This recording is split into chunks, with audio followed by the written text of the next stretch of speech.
you? My name is Juan Manuel Cat. I'm co-founder and CRO of TextPal.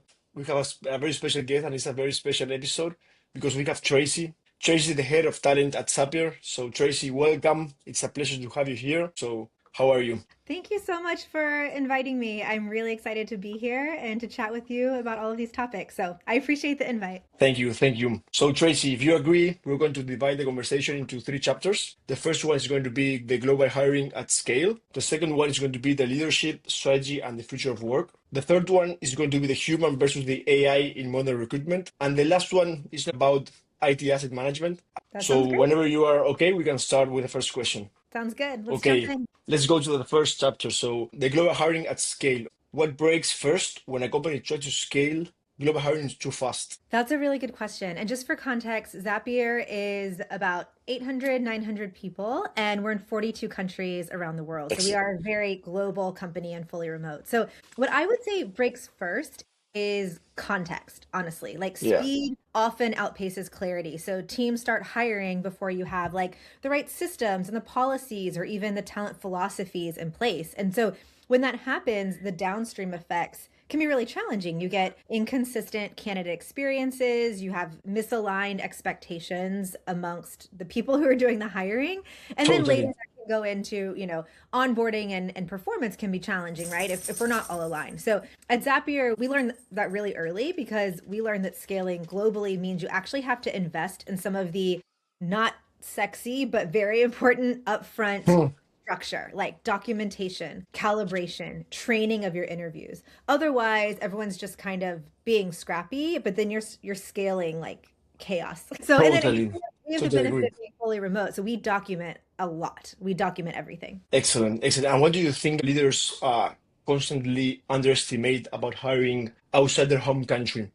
I know that Mm. Sapper is remote first since long ago. I think that it's very easy for people to underestimate how much we culturally assume in hiring, right? For example, if you are in the US and you've grown up going through the US university system and then you've always interviewed for jobs in the US, you might be used to a communication style, everything from how feedback is delivered to how we react in interviews, like that feels very normalized to you that is Yeah. really just your own bias, right? So I think there's a lot of assumptions that you have to ensure that people understand could be different across country lines, right? So at Zapier, we learn to lead really with principles and not just like the process and scale. So I'll give you an Totally. example. In Okay. 2025, we stood up our entity and launched hiring in India for the first time. We had a few team members who were in India, but this was the first time we put up the entity and we really did like a lot of bulk hiring in India. And we did a lot of research and talked to a bunch of folks who had hired there before, who live there now, who know the market. And this impacted how we thought about timelines, knowing that, for example, in India, they have a specific notice period they have to give. So it changes the way you think about timelines of hiring, things like time to fill and getting someone in seat. So it impacted how we thought about timelines, their benefits, how we wrote up offers, how we thought about sign-on bonuses, even how we thought about scheduling and time zones and how we could condense the process to make that just generally easier for us operating across all of these time zones in all of these countries. So doing that research up front and trying to understand as much as possible from the people who know it best gives you more of that context so that you're not just coming in with your assumptions. And how do you maintain the quality of this hiring? If you are more local, you're more understanding the culture, you have more chances to maintain the quality when you hire across the continents. Exactly. And I think consistency doesn't also necessarily mean uniformity. It means shared expectation. So Yeah. we use, structured interviews, clear rubrics, very clear bar for talent, but we leave room for like the local nuance and how we get there. And so one of the things that really helps just from my point of view and seat is that we record and we constantly calibrate interviews using technology. So we're able to ensure when we're looking back and we're auditing, like, okay, we are assessing for what matters. We're assessing for Yeah. skills, for mindset, not just someone's style or how they show up in an interview, not their Yeah. personality. Yeah. Totally. This happens to us right now when we are hiring now in Philippines, and we are Yeah. like in some way understanding more the culture, and it's easier for us in the future to start getting that quality in those employees. So stepping into the next chapter, Tracy, is the leadership, strategy, and the future of work. And the first question that comes to my mind is what new roles will emerge inside talent teams? This is such a great question because I think a lot of new roles are emerging and will continue to emerge inside talent teams. And we're not like at the finish line yet. Technology is changing by the minute. Like something that will exist in 3 months, we might not even be able to imagine today. And I think that's what's really exciting. But I'll say I Totally. see two bigger shifts. One is towards having more team members who are able to marry their subject matter expertise with the idea of being a builder, specifically like building workflows. Sometimes you hear this as like workflow architects, which I think is like a fancy term from just like building workflows, right? So people who can design end-to-end talent workflows, talent journeys using AI and automation, Yeah. not just like fixing individual steps, but being able to imagine how it all goes together, which is not something that your IT team can necessarily do, right? Because they don't have the subject matter expertise. They don't know how recruiting and onboarding and all of these things work, but the practitioners do. So we have to Yeah. build the builder skills, as we like to say, in order to marry the two.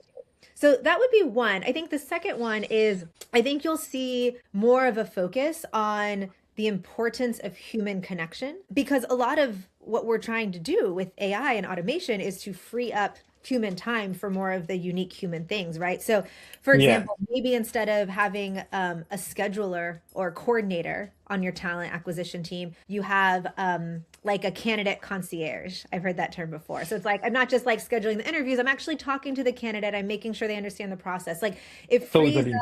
more time to actually interact with the candidates that are a really good fit for your role. So, those are the two. I mean, I think in both cases, you're kind of seeing fluency in tech and context like be the new superpower. Totally. And what about the candidate? How do you manage the candidate expectations in the Mm. next 3 years?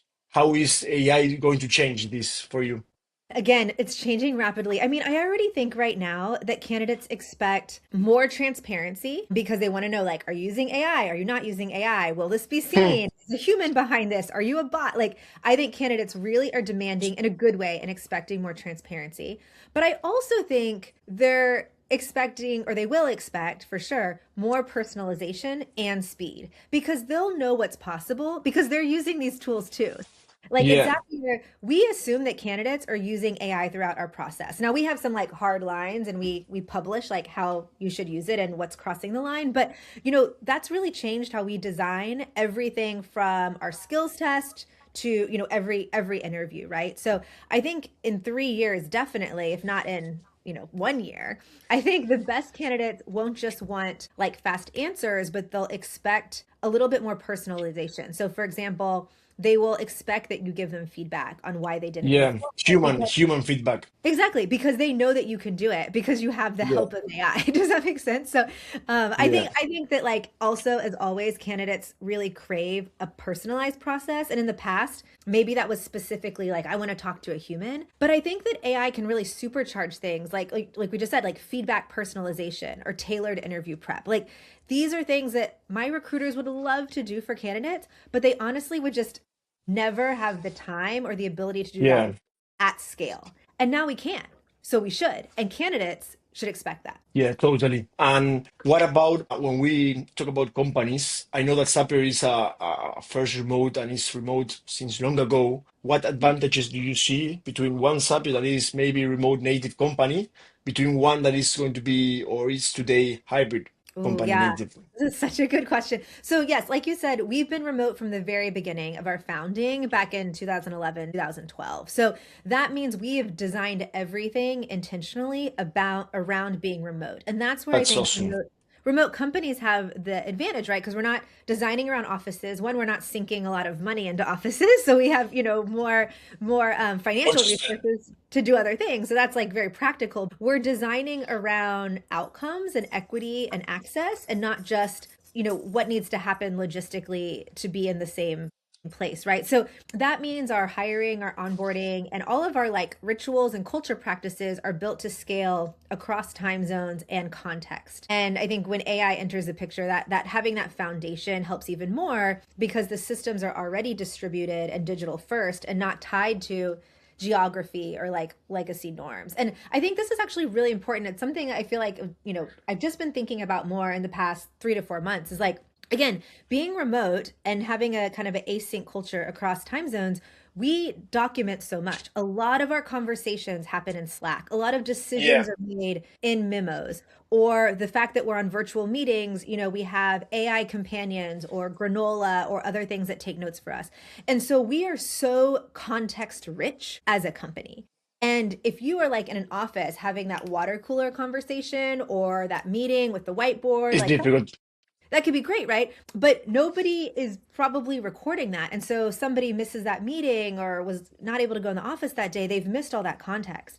So it creates more equity and access to context and decision making, but it also then allows you to use AI, for example, to like pull that context up when you need it. So you can say like, what happened at that meeting 3 months ago that I committed to? Like, what did I not do? Yeah. Pulls it up and it's there. And so I think that that's where people are going to start to see that yeah, there's great like collaboration things that can happen in person and I don't deny it, but you're also going to miss out on a lot of the context rich data you're going to need to really be AI first as a company. Totally. I truly agree. And I'm thinking now, like, we have great meetings when we're in person, but all the notes are like written down. Nobody wants So to take notes when you're in person anymore. Yeah. how I'm going to get to those notes 3 months ago, they're lost forever. So yes, there's a great advantage over there. Entering into the third chapter. Here is the Okay. human versus the AI in modern recruitment. The first one is I see that Zapier positions itself as a company working with AI transformation in hiring instead of AI adaptation. What is the difference for you in these two? Yeah, this is a great question. This is so much of my work, not just in talent and my I team, but know. also across the company. So thank you. Thank you for the question. Yeah, so we think about not just how we think about AI fluency of our hires, but how we think about where we are and our AI fluency as a company. We actually call it the difference between adoptive to transformative. And what that means is adoptive is like using AI to make existing processes more efficient. Like you're saving time and you think about it in percentages. Like I saved 10% more time. I saved 50% more time. Okay, great. That is like personal productivity. I'm using AI to do the things I would normally do, but faster. Maybe like faster Yeah. and better, right? I think transformation is really the step above that, which not many companies are doing. I mean, we're still figuring it out too. So we're not like the experts yet, but the transformation then asks like, should this process exist at all? Or how do we literally break this process down into like questioning who is doing the work? What is the work? Why are we doing this work? And so instead of just like putting AI on top of things we've been doing, it's really reimagining the entire workflow. Someone on my team, our head of L&D, calls this redesigning the factory. It's not just Yeah. figuring out how you make all the pieces of the factory go faster, but you're actually redesigning the factory of how you do things differently. And so it's about delivering value in better ways and not just in faster steps. Really, really nice answer. And is it difficult? It's going to be difficult to maybe pass through adaptation to transformation from a company that is today adaptive? I mean, I think it's a big like mental jump first. And then I think you need people who really have that like innovative, not just innovative approach, but again, are able to marry the subject matter expertise of The their function, vision. whether that's talent or something else, and the builder skills. Because I feel like where people are get stuck between oh, I can just do this thing and use AI and it makes me faster versus like really transforming it, where even I get stuck, is like imagining what's possible and being So able to have this sort of approach where you're like literally breaking down what you do operationally into little parts and then saying, what's a better way to put these back together or to still get to the same outcome without even all of these things? That takes like a um, mindset, but also a strategic acumen that I think is yeah, challenging. And I think the more people use AI, the more they see what's possible. And that's how we're going to get there. So I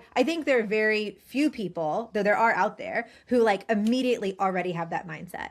And they're very impressive. And we want more of them at Zapier. But I think there's also more people and more companies that are like, okay, we're going to take this step by step. And as we unlock the next level, we now can imagine what's possible at the next level. And then we unlock that. And then we can imagine what's possible at the next level. And I think it's going to be a lot more iterative than like a jump, you know? Yeah, I think it's not only the mindset, but it's also to have the power to spread that mindset into other people inside the company. So that's, yes, it's a lot of energy that you must have. So the third question here in this chapter is, in which parts of the recruitment process do you think that will always stay human? Mm. I mean, this one is easy for me because like decision making and accountability. It's a human decision.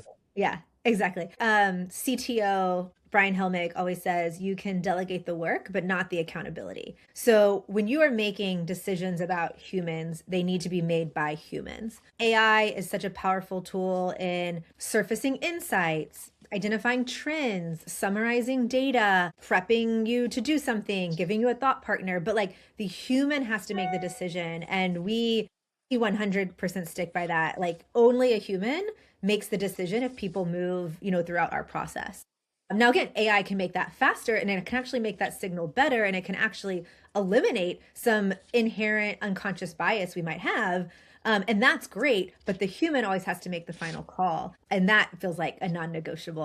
I can't imagine that changing anytime soon. Yeah, totally. Yeah, and have you personally drawn like a hard ethical line with AI and recruitment? Yeah. Well, so on our side, it's definitely the like making any employment decision. So it can inform us, Okay. guide us, check for consistency, but the human's always accountable. Now, I would say on the candidate side, we're very clear about how candidates should use it too. So again, candidates using it to flesh out their ideas, help them prep for an interview, do research about the company, all of that, great. But there's a line between that and like being on an interview and having like an AI like talk in your ear, right? Because we want candidates to utilize AI the way they would on the job. And so you're using AI to enhance your ideas or to help you prep or write something. Great. I think that levels the playing field in a lot of ways.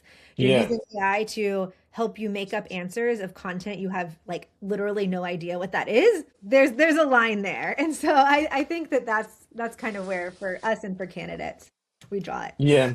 And how do you ensure that maybe AI improves fairness instead of reinforcing bias? This is a really big question. And I think there's just a lot of talk around how to ensure we do this. I mean, for me, this goes back to it starts with designing systems. It's that whole idea of like bad data in, bad data out. So if you're Yeah. designing a system with a bias that's already in play, then the output will be a bias. I'll give you a very simple example. If you were the type of company who is like, I only want to recruit people from top tier universities, only Ivy Leagues, then when they're doing your candidate matching or recommending candidates to prioritize, it's going to give you only people from top tier Yeah. universities in candidate matching, right? And that is a bias that you are putting into the system. And so I actually think that AI has so much more of an ability to improve fairness and rather like improve fairness and reduce bias because you're not allowing, or if you're going to allow your human bias in, you have to like intentionally do it, where you can instead intentionally Yeah.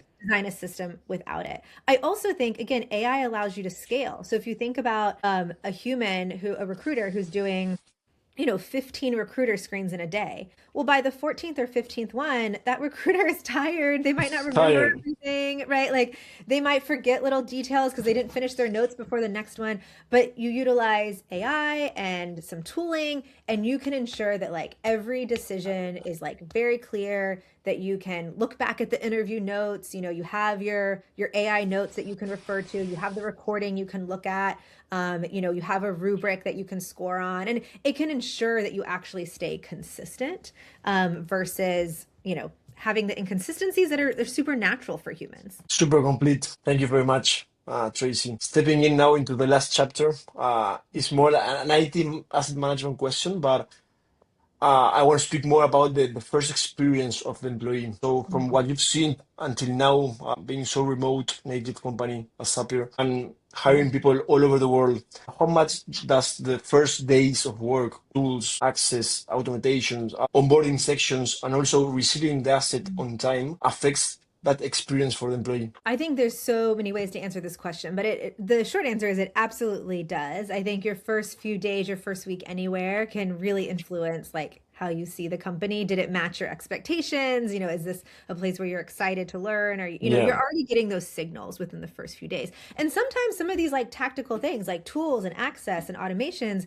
can actually impact that. So I Improve. yeah, I think the first few days really signal, how much a company, for example, values your time, how much a company sets clear expectations, how much they set you up to contribute even in the first few days. So for example, if like access is broken or tools are missing or onboarding feels like stitched together and it's a bit of a mess, it can create a lot of friction and doubt. Like I would be like, is this company organized or like Yeah. what's going on? And I think that automation, for example, or smoothing out your workflows can really help. So our like way back before I joined Zapier, automation was probably done a lot more manually. Now we have an incredible onboarding team that automates like 30 different steps. So it like sets up your accounts, it shares your docs, it, gets you your swag and your hardware, and it schedules your first, meetings. And all of that is done really seamlessly with Yeah. one, no manual time on the team, but also it feels very seamless to the new hire as well. So I think that that also then sets the tone of like, this is how we operate as a company. Just like the hiring process signals a lot. I think those Yeah. first few days, even like first 30 days can also signal a lot for a new Yeah, hire. totally. And I also believe that in that case, the first onboarding experience, it must stay human. You need someone there.